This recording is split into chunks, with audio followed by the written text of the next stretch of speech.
Alright, so real talk, let's have your sales looking a little something like this.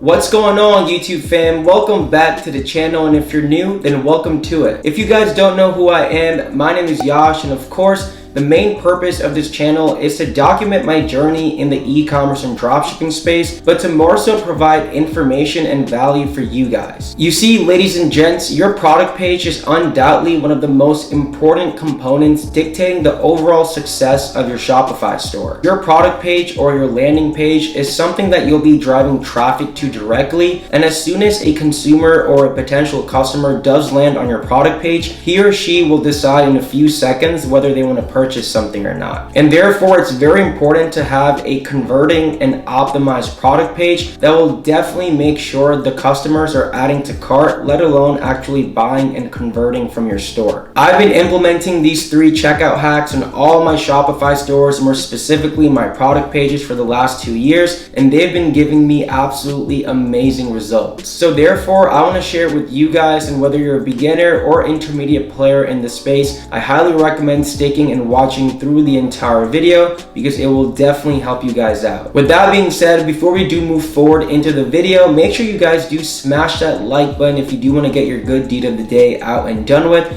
And while you're at it, make sure you guys are also subscribed to the channel with that post notification bell turned on so you guys are updated with all recent and new videos. Without any further ado, let's actually hop into my computer and take a look at these 3 Shopify hacks. Alright, so first and foremost, let's get this out the way, ladies and gents. Obviously, having a good product page is very important, and of course, implementing today's 3 tips will definitely help you out, but you have to understand that the product is king. When it comes to dropshipping, the main thing that you're selling is the product at the end of the day, and if the market doesn't want your product, then they don't want your product. That means you can have a stellar and banging looking product page, offer, pricing, so on and so forth, but if the product doesn't fulfill the market's criteria and what they're looking for, like I mentioned before, none of it's gonna really work. And then second of all, your overall ad on Facebook is just as important, meaning your ad copy and your product creative as well, whether this be a thumbnail, a video, or obviously a single image ad. When it comes to dropshipping, as you may already know, everything has to be congruent and lined up in order to see any good results. Now that that's out the way, let's cover our first tip or first hack, and that has to do with your product title on your product page. I see a lot of people just half-assing their product titles, but you want to make sure that you don't just call your product what it is right off the bat. Don't think of a generic and normal product title that you see on AliExpress or anything like that. Rather, implement creativity behind your product title. You can make your product title funny, pun-like, or serious, depending on the nature of the product it uses and who your ideal customer is. So it's very important to recognize that, to really understand and know your buyer and audience persona, and then reverse engineer and craft your product title as such. At the end of the day, just remember, you have to make sure that the title of your product resonates and sticks with the customer right away. For example, let's say you're selling a sleeping eye mask. I'll throw up a picture somewhere on the screen. I actually sold this product last year. You can call it one of the following and see how this makes such a big and different effect. For instance, 1, you can call it lucid dream inducing mask. 2, you can call it smart lucid dream eye mask. And 3, you can call it serenity sleep mask. It's okay to use descriptive adjectives like such in your product description. Again, that will only resonate with the customer much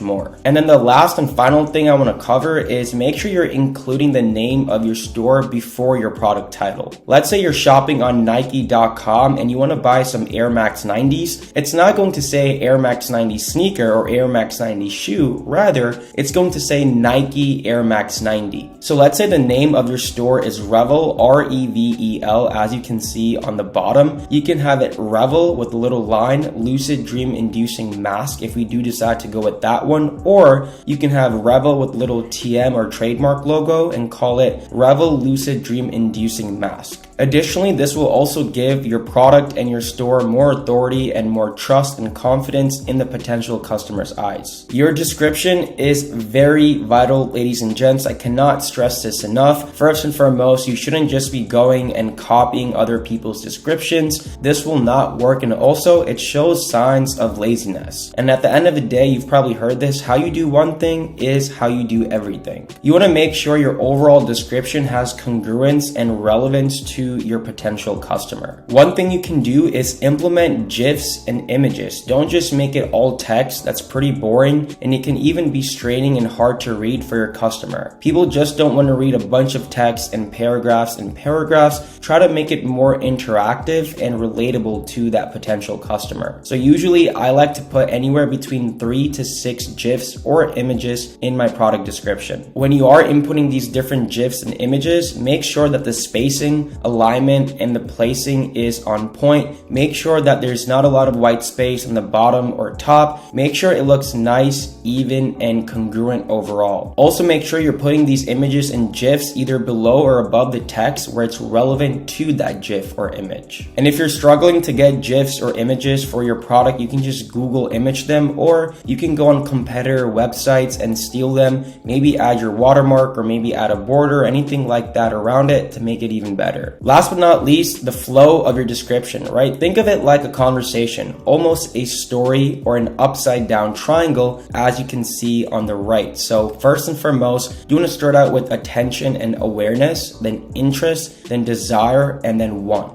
This will lure your customer to ultimately buying the product, and the GIFs and images are great supporting assets to your overall description. Last but not least, the button on your product page. Yes, this can make a little bit of a difference. I see a lot of people just leaving it as the default add to cart, and I recommend changing it up. How you can change this is actually going into theme settings, go into edit languages, type in add to cart in the search bar on top, and then you can go ahead and type in and change it to whatever y'all want. These 3 in front of us are examples of 3 buttons I've had on my previous stores. As you can see, I've changed the first one to buy it now instead of add to cart. The second one says add to cart in all caps with little pointing emoji. And the last one says order now with the pointing emoji. I usually like to leave it in all caps or all bold, or at least making the first letter of each word capital, just so it stands out a little bit more to the potential customer. This will make your main call to action button on the product page a little bit more live. And if you do want to make sure that it's more intuitive, it's more relatable, it's more congruent, I definitely recommend matching the color of your button with your overall color scheme, meaning your logo or the main accent on your color. That's also very important to, again, have that congruency. And there you guys have it. I definitely recommend implementing all 3 of these product page hacks on your Shopify store. I hope this video was informative and helpful, and if you did make it till this point, then